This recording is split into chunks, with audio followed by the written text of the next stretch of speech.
নমস্কার, শ্রী আম্মা ভগবান শরণম। এখন আমরা শ্রী পরমজ্যোতি কল্কির চমৎকার শুনব। আমি বেঙ্গালুরু থেকে বেমিসেট্টি লাক্ষামাইয়া বলছি। ভাগবত ধর্মে আসার আগে আমার মন দুঃখ ও কষ্টভোগের এক নিরন্তর উৎস ছিল। এই ধর্মের অগণিত কর্মসূচিতে যোগদানের মাধ্যমে আমার সেই কষ্টভোগ দূর হয়েছে। যখন কোনো সংকটবহুল পরিস্থিতি দেখা দেয়, আমি স্পষ্টভাবে দেখতে পাই আমার মন কিভাবে কাজ করছে এবং আমাকে তা আর বিরক্ত করছে না। অতীতের ঘটনা বহন করার ভার এখন আর নেই।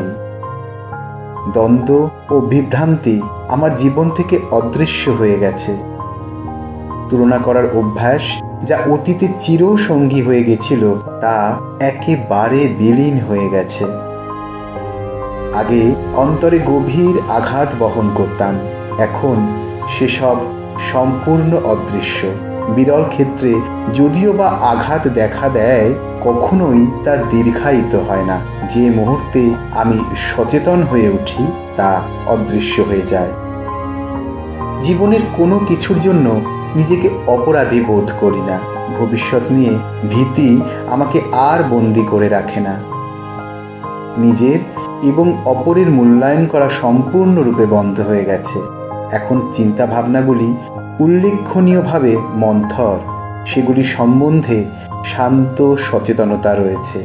কখনো কোনো চিন্তার উদয় হলেও তার সাথে আমার সংযোগ বা সম্পর্ক স্থাপিত হয় না। বেশিরভাগ সময় আমার মধ্যে গভীর নীরবতা বিরাজ করে। নির্মল আনন্দ অনায়াসে ফুটে ওঠে। বিশেষ করে যখন আমি শ্রীমূর্তির সামনে বসে থাকি বা ভজনে নিজেকে নিমজ্জিত করি। নিজ অভ্যন্তরে শ্রী পরমজ্যোতি ভগবতী ভগবানের অত্যন্ত শক্তিশালী উপস্থিতি অনুভব করতে পারি। এই দৈব উপস্থিতি আমার শক্তিকে পুনরুজ্জীবিত করে, ফলে আরও তারুণ্য ও প্রাণবন্ত বোধ করি। হৃদয়ে ভালোবাসা ও মমতার কুসুম প্রস্ফুটিত হয়ে চলেছে, শুধুমাত্র চারপাশের মানুষজনের জন্য নয়, উদ্ভিদ ও পশু পাখি সহ সমস্ত প্রাণীকুলের জন্য। আমার জীবনে এই অভূতপূর্ব রূপান্তরের জন্য শ্রী পরমজ্যোতি ভগবতী ভগবানের প্রতি অসীম কৃতজ্ঞতা নিবেদন করি।